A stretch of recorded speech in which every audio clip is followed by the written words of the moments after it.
In an old print works encased in brown bricks, nestled above a sushi joint in the Dutch city of Eindhoven, sits the most important European company you may never have heard of. Detena, a portmanteau of data and antenna sells software. If the foosball table in the staff area does not give away its line of business, the low-level house music pumped into a bar area populated with bottles of colorful liquor surely will. But this particular software has the potential to shape China's relationship with Europe for decades to come. Detena uses open-source intelligence to furnish governments with the data they need to make policy decisions on China. The company does not consult or advise, nor does it work with private businesses.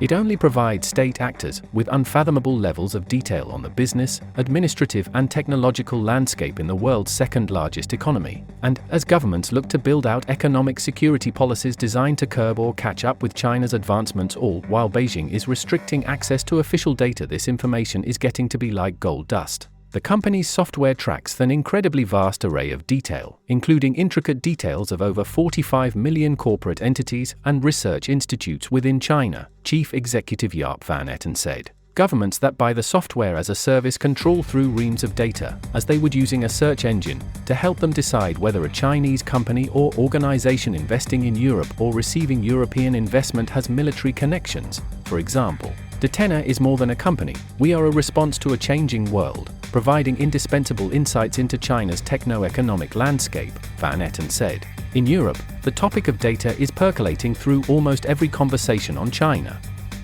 It is set to become a defining issue of the next 5 years if Ursula von der Leyen seals another term at the top of the European Commission in June, as expected. European businesses complain that China's rules on data transfers are too vague and pose serious operational and compliance challenges for companies that need to make global decisions. Officials in national capitals fret that the data harvested by Chinese-owned companies could be accessed by powers in Beijing, pointing to NUC-Tech scanners at airports across the continent and the 134 million users of short video app TikTok within the European Union as examples. At the EU level, a debate is forming about whether Europe, which is considering slapping tariffs on Chinese-made electric vehicles and solar panels, is asking the right questions when it comes to trade policy. These electric vehicles harvest ginormous amounts of industrial data.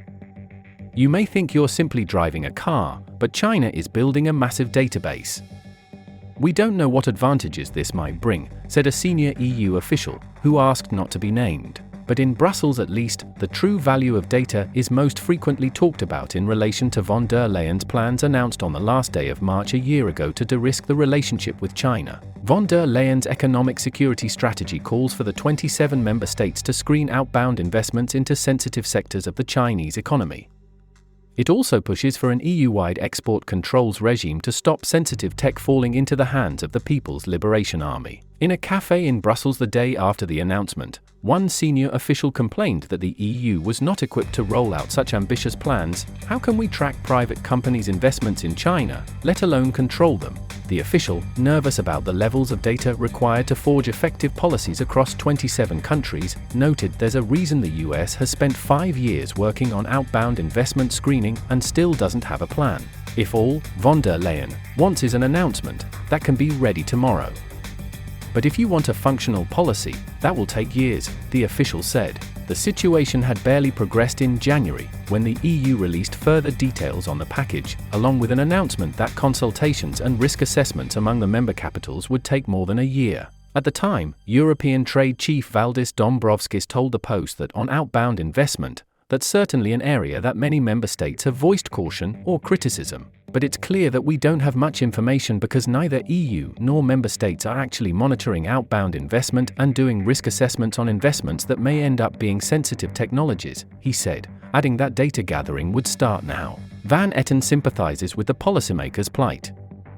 In his 10 years working in science and technology in Beijing, much of it as a diplomatic attaché for the Dutch embassy, he ran into similar problems every day, leading to the founding of Detena, he said. I observed the rapid ascent of China as an economic and innovation powerhouse, a shift largely unnoticed globally.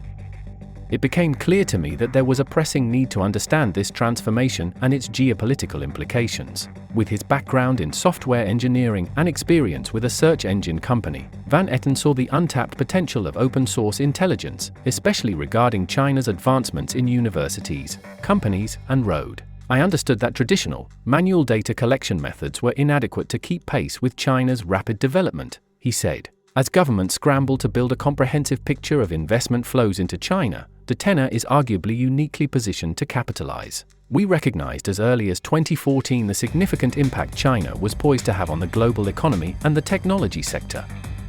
However, it wasn't until 2018 that the market fully understood, Van Etten said. In essence, being ahead of the curve then enabled us to perfectly time our market entry. The EU's early efforts to build these policies have been plagued with infighting and territorialism.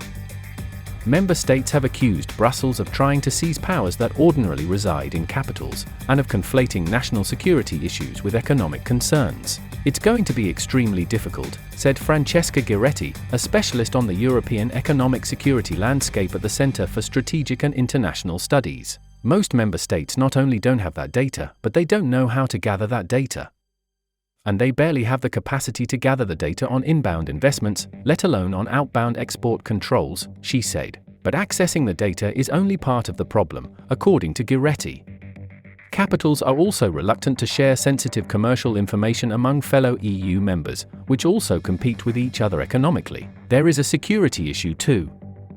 Information shared in Brussels ultimately inevitably leaks to the press, while the presence of Hungary, a close ally of China, in the room has given some governments pause for thought, Giretti said. Despite the early teething problems at the EU level, economic security is not going away. The world is not all of a sudden going to become more secure, the world is becoming more complicated.